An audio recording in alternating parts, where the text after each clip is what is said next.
perbedaan larutan, koloid, dan suspensi. Contoh-contohnya, larutan, contohnya sirup dan cuka. Koloid, contohnya mayones dan susu.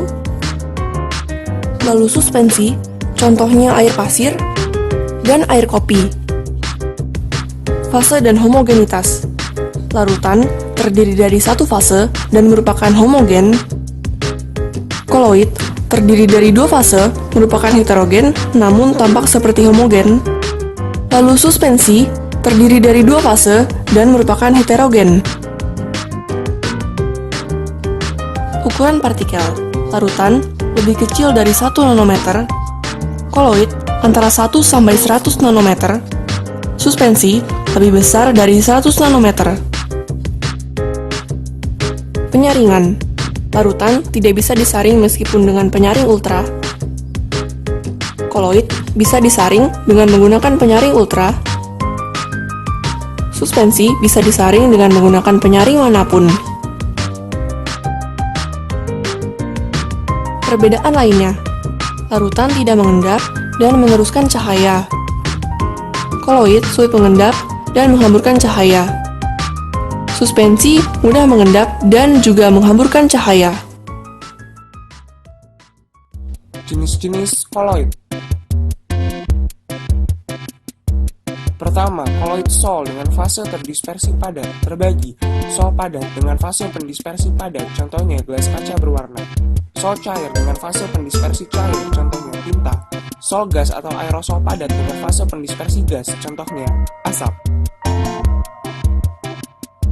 Kedua, koloid emosi dengan fase terdispersi cair terbagi. Emosi padat atau gel dengan fase pendispersi padat, contohnya keju. Emosi cair atau emosi dengan fase pendispersi cair, contohnya susu. Emosi gas atau aerosol cair dengan fase pendispersi gas, contohnya kabut. Ketiga, koloid buih dengan fase terdispersi gas terbagi. Buih padat dengan fase pendispersi padat, contohnya batu apung, dan buih cair dengan fase pendispersi cair, contohnya buih soda. Sifat-sifat koloid. Koloid punya banyak sifat, ada efek Tyndall, gerak Brown, elektroforesis, dialisis, adsorpsi, koagulasi, dan koloid pelindung. Efek Tyndall. Efek Tyndall adalah gejala penghamburan berkas sinar cahaya oleh partikel-partikel koloid. Hal ini disebabkan oleh bentuk partikelnya yang besar. Contohnya adalah sorotan lampu mobil pada malam yang berkabut. Gerak Brown. Gerak Brown adalah gerakan partikel koloid yang lurus, namun arahnya zigzag dan hanya dapat diamati dengan mikroskop ultra.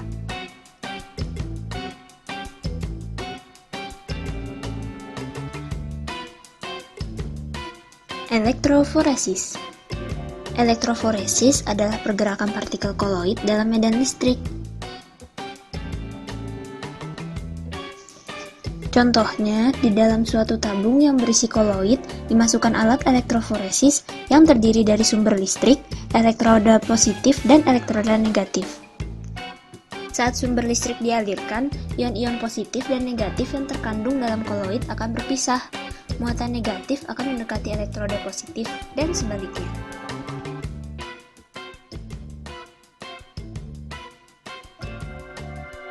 Dialisis.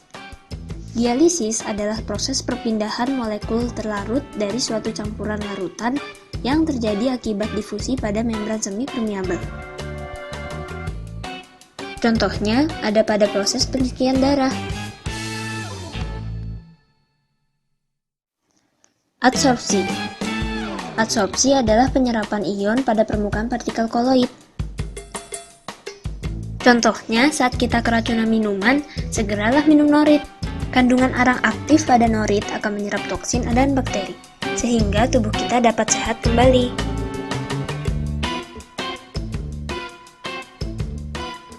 Koagulasi. Koagulasi adalah peristiwa penggumpalan partikel koloid. Contohnya adalah pengolahan karet dengan lateks.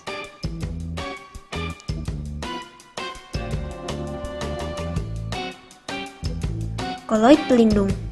Koloid pelindung adalah koloid yang dapat melindungi koloid lain agar tidak mengalami koagulasi.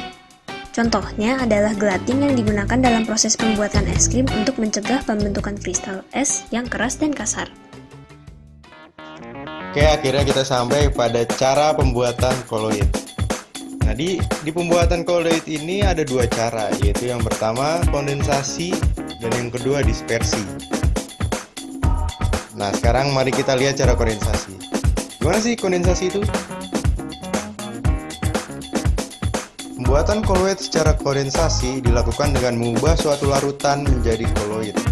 Proses ini umumnya melibatkan reaksi-reaksi kimia yang menghasilkan zat yang menjadi partikel-partikel terdispersi.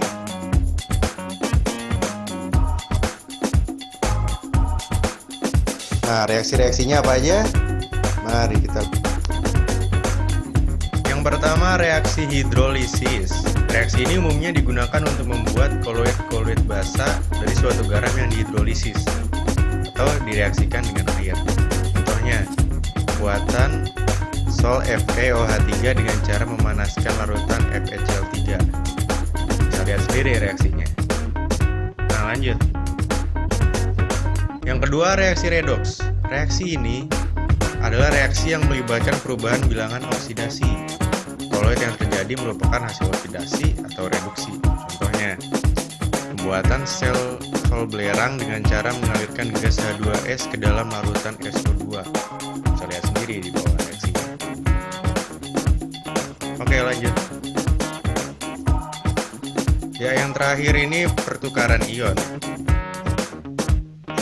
Reaksi pertukaran ion umumnya dilakukan untuk membuat koloid dari zat-zat yang sukar larut. Itu endapan yang dihasilkan pada reaksi kimia. Contohnya, pembuatan sol AS2S3 dengan mengalirkan gas H2S ke dalam larutan AS2O3. Bisa lihat sendiri reaksinya. Lanjut.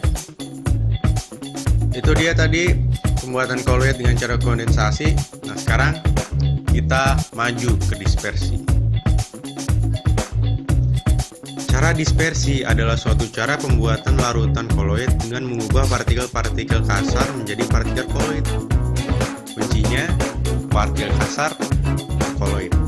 Contohnya, peptidasi.